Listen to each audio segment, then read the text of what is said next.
Let us pray.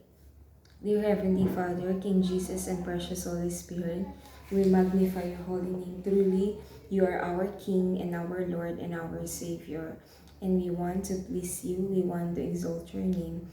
We want to see your power and your majesty acts, Lord God.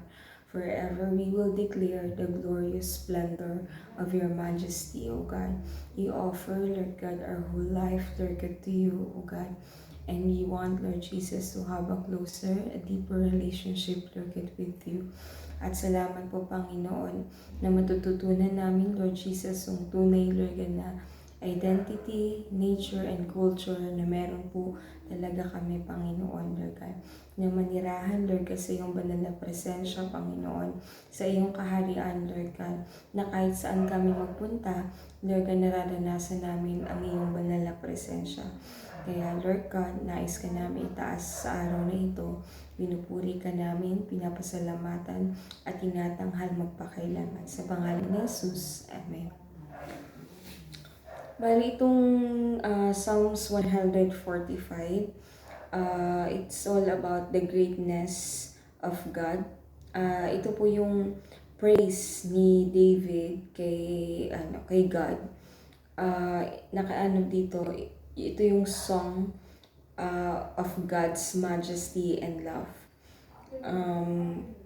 Truly, yung heart dito ni David, ine-exalt at tinataas talaga po niya ang ating Panginoon. Sabi nga po dito sa one generation shall praise your works to another and shall declare your mighty acts.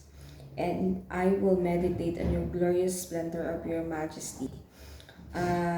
Yung simula po na nakilala natin yung Panginoon, yung pinaka first love po natin sa Kanya, kung paano natin siya na-encounter and yung mga miracles na pinakita ng Panginoon. Dapat hindi po natin yun makalimutan. Dapat yung mga testimony na yun is i-meditate pa rin po natin na katulad ng ginagawa dito ni David. Kasi hinighlight din dito yung and your wondrous works. Men shall speak of your might, of your awesome acts, and I will declare your greatness. They shall utter the memory of the great goodness and shall sing of your righteousness. Sa pag-aaral po natin ng salita ng Panginoon, yung pinaka-discern ko dito sa Psalms 145 is kahit ano pang maranasan po natin ng mga testing or mga pagsubok sa buhay po natin, wag pong mawawala po sa atin yung pagpupuri natin sa Panginoon, na ito na yung maging lifestyle, maging habit po natin na daily umaawit tayo sa Kanya, or kahit sa isip lang pag nasa trabaho ka, i-meditate mo yung Lord, I will praise you, I will exalt you. Then, sa lahat kasi ng ginagawa natin is nagiging worship sa Panginoon. Lalo na maganda yung motive ng heart mo at lumalakad ka dun sa path of righteousness. Secure ka, kumbaga, establish yung presence ng Panginoon sa iyo. Kaya kahit saan ka pumunta, kumbaga nare-receive mo yung favor, nare-receive mo yung blessing, nare-receive mo lahat na talaga intended, or yung lahat ng privilege mo na isang Kristiyano o anak ng Panginoon is nare-receive mo, yung natatanggap mo talaga smoothly once na i-anchor lang po natin yung heart natin sa heart po ng ating Panginoon. Kasi yung worship, ito po yung mabisang weapon na meron ng isang Kristiyano.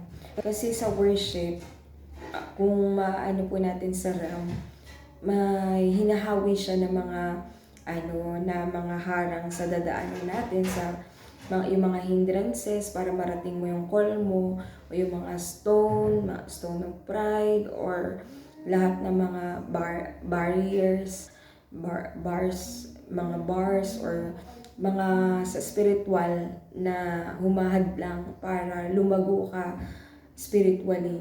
Ayan yung kailangan na mahawi. Mahahawi lang ang lahat ng yon.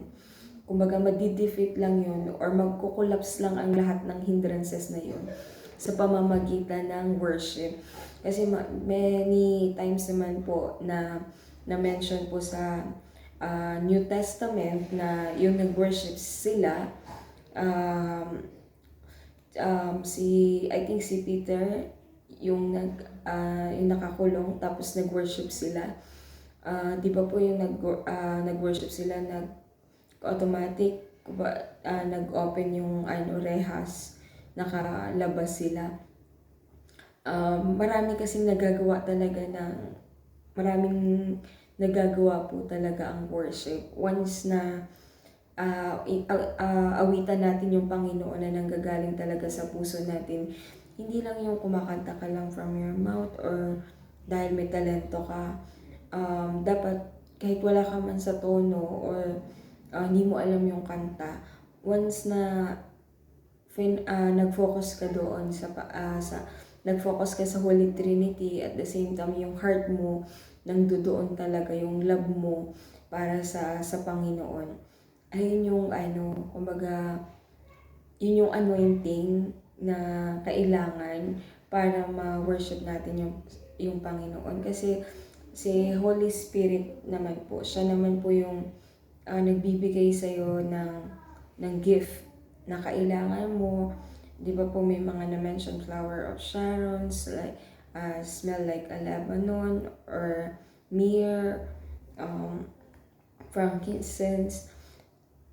May mga iba-ibang aroma ng yung mga Kristiyano. Iba-iba yung amoy ng bawat isa po sa atin pag pumapasok po tayo sa presensya ng Panginoon. Pero bago po tayo pumasok, talagang kailangan po i-check po muna natin yung heart natin kung malinis ba ito.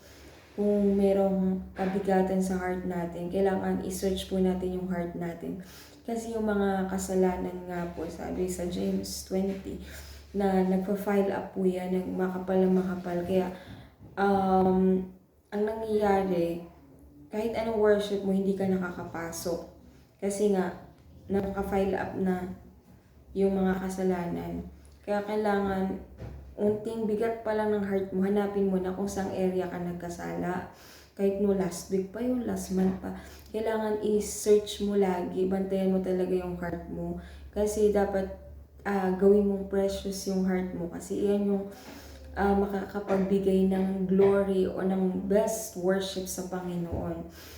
Baliwala ang lahat ng talento, yung kakayanan na meron ka, kung wala naman doon yung heart mo, kung hindi naman po malinis yung heart mo. Kasi God is holy, we must be holy.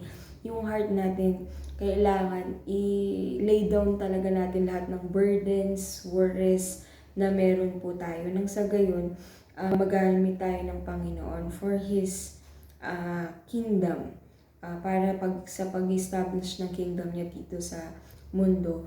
Then, once na naramdaman mo na yung heart mo magaang na, at peace ka na nakikita mo na yung liwanag sa mukha mo, yan, that's the time na mabilis ka na maka-enter sa Panginoon. Pero may key rin doon na kasi sa tabernacle, di ba may doon, dito, sa pinakabungad pa lang, outer court, nandoon yung water na huhugasan ng mga priests yung time na yon. Tapos meron din doon bread sa inner court, and doon sa walis of walis is yung nandoon naman is, I think it's fire. Kailangan po kasi na mayroon tayong yun nga, yung paglilinis ng puso natin. Then next, may baon-baon ka na word of God sa puso mo. Kaya dapat mahalaga talaga na nagme-memorize tayo, nag-devotion tayo.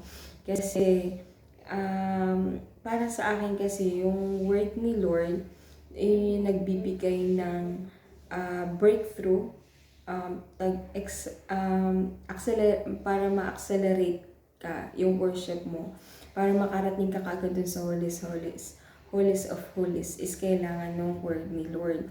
At cover ka ng blood ni Jesus. Kasi si Father God, napiplease siya doon sa anak niya na si Lord Jesus. Kaya paghaharap ka kay Father God, ang nakikita niya sa iyo is si Lord Jesus na nag-worship. Kaya nga kailangan is ma-build po talaga yung relationship natin sa Holy Trinity, dahil sila talaga yung makakatulong sa bawat isa sa atin para lumago tayo sa pananampalataya, at nang sa gayon tunay nga na matutunan natin kung paano talaga sila purihin. Kasi ang destiny talaga natin is mga worshiper po tayo ng Panginoon. Bilang mga worshiper ng Panginoon, hindi lang sa pagkanta, kundi sa lahat ng ginagawa natin is nagiging worship po yun sa kanila. Kaya nga po, dapat malakaran po natin yung calling na meron tayo, yung love the Lord with all your hearts, with all your minds, with all your strength, and love others as much we love ourselves. Kasi paano natin masasabi na mahal natin ang isang tao o yung mga kasama natin kung hindi tayo naglalaan ng oras para sa kanila? Ganon din sa ating Ama, sa ating Panginoong Yesus, dapat po talaga is naglalaan tayo ng oras to do the silent time, mag-worship, or pagpananaliksik kung sino po sila. Kasi dun tumataas yung yung confidence mo, at nabibuild ng mas malalim yung foundation mo, doon ka lalago. Kaya dapat hindi natin ibaba yung banner of worship na meron tayo sa loob ng tahanan natin, dahil ito po yung nagsasagisag ng victory sa po natin, sa tinatahak po natin na purpose na meron po tayo dito sa mundo. Ayun lang po yung masashare ko po about Psalms 145. Kailangan po i-make sure po natin na tunay na dapat nagmamahal tayo sa Panginoon. Malalaman naman natin kung mahal natin ang Panginoon kung sinusunod natin yung kautusan niya. Na yung lahat ng law na nakasulat dun sa Bible, kailangan po is masunod po natin, maabay po natin yon ng kumbaga dapat mag-move po talaga tayo sa spirit ng Panginoon, nang sa gayon hindi tayo mawala or hindi tayo maiba ng landas. Kumbaga i-fix natin yung eyes natin sa Panginoong Yesus, at tiyak nga na ma-overcome natin ang lahat, at magkikita-kita tayo sa finals na dadating yung time na haharap tayo sa white throne judgment. Makikita yung mga yung sa mga libro natin, makikita ni God yung lahat ng ginagawa natin. Huwag tayong mag-focus lamang dito sa mundo. Talaga ang buhay natin is nandoon sa kaharian niya. Makakasama natin ang Panginoon forever and ever. Kaya dapat maging close po talaga tayo sa Panginoon. I-exercise natin yung power of worship na meron po tayo, yung anointing na meron tayo, yung fire, gamitin po natin yun para ma-fire up din yung mga tao sa paligid natin. Ayun lang po yung masashare ko po sa Psalms 145. Maraming salamat po sa pakikinig, and glory to God.